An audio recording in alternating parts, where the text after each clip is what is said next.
ho aminareo aneriavana ny fahasoavan'i Jesoa Kristy tompontsika. Amen. Tsy miova ny faneken'Andriamanitra. Tsy miova ny faneken'Andriamanitra. Mofinainantsika anio ao amin'ny DEOTERONOMIA toko 7, ny 9 hatramin'ny 11 dia manasongadina fa tsy miova ny faneken'Andriamanitra. Efa eo am-piomakomanana idirana any amin'ny tany Kanana rehefa avy nivezivezy tao anefitra nandritra ny 40 taona ny zanak'Israely, dia mampahatsiaro Andriamanitra fa tsy miova ny fanekeny amin'ireo vahoaka voafidy. Raha tsy ahivitsika dia Andriamanitra no nanorina fanekena tamin'ny Abrahama, nifidian'i Abrahama ho olony ary izy ho Andriamanina. Zany Andriamanitra nanorina fanekena tamin'ny Abrahama zany ihany no nahatanteraka ny fanekeny tamin'ny nanavitra ireto oloreto tany Egypta fa izay namoaka ny zanak'Israely teo ambany vahoan'ny Farao sy ny Egyptianina.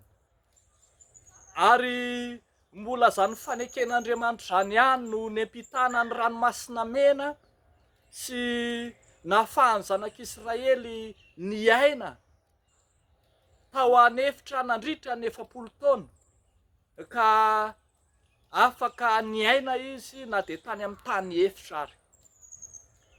Ampahatsiarovina mantsy fa tsy miova ny faneken'Andriamanitra, ary noho izany dia mbola izy Andriamanitra ihany no iantoka ny fidiran'ny reto vahoaka reto ho any amin'ny tany Kanana, ilay tany izay efa nampanantenana fahizay.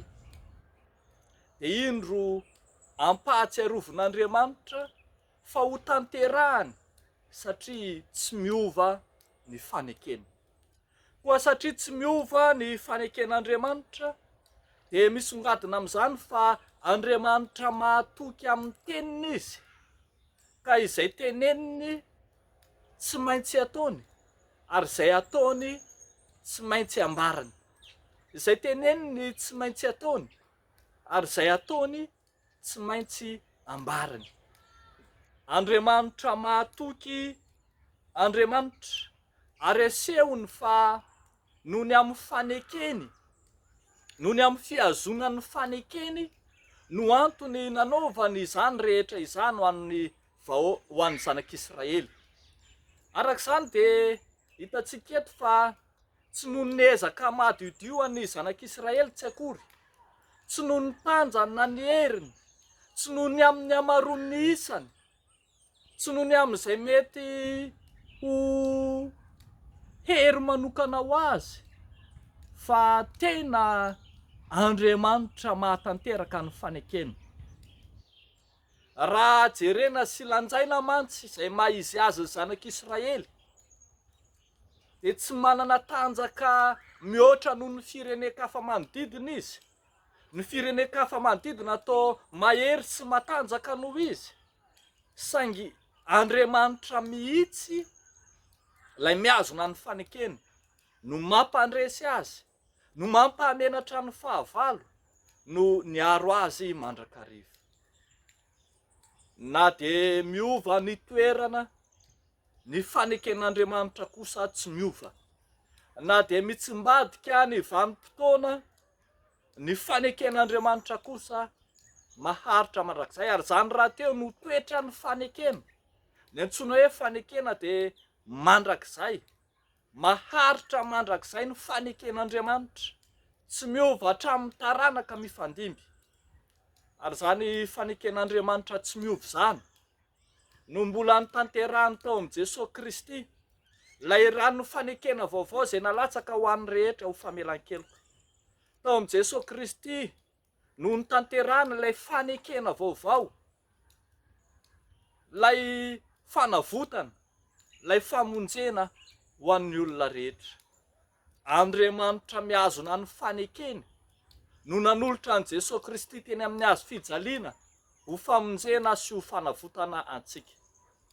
Arak'izany tsy niankina tamintsika na ny safiditsika tsy miankina tamin'ny heriny tenantsika manokana, ny fanoloran-tenan'i Jesosy Kristy teo amin'ny hazo fijaliana, fa fanomezana maimaim-poana avy amin'izy Andriamanitra izany. Rehavako malala ao amin'ny tompo, rehefa mihevitra ny faneken'Andriamanitra isika, dia mahita fa kely sy tsinotsinona isika eo anatrehany. Rehefa mihevitra ny faneken'Andriamanitra isika, dia mahita ny mahamandrakizay an'Andriamanitra.